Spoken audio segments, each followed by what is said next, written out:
In talking about God's omnipotence, we want to define what it means to be omnipotent in terms of two things. First, the degree of God's power, and then secondly, the range of his power. We can think of these as vertical and horizontal dimensions of his omnipotence.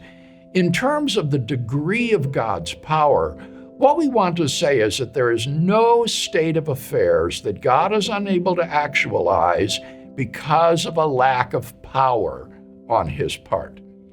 In terms of the range of his power, I think what we want to say is that there are only purely logical limits on the range of the state of affairs that God can actualize.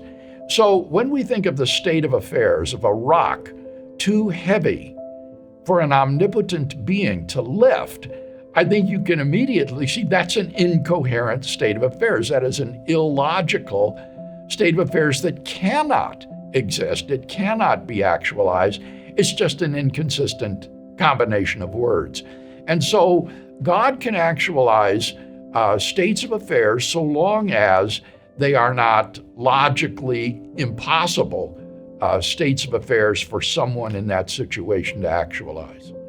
I don't think that to say God can't do the logically impossible is to limit God, because the logically impossible isn't a thing. It's just a contradictory combination of words. And so it is not a thing that God is unable to do. You're in a sense talking nonsense here when you talk about a logically impossible state of affairs. Think of what it would mean if God could bring about logical impossibilities. It would mean that he could bring it about that he both exists and that he has never existed. And that's just simply absurd. That's not to limit God, to say he can't bring it about that he both exists and does not exist.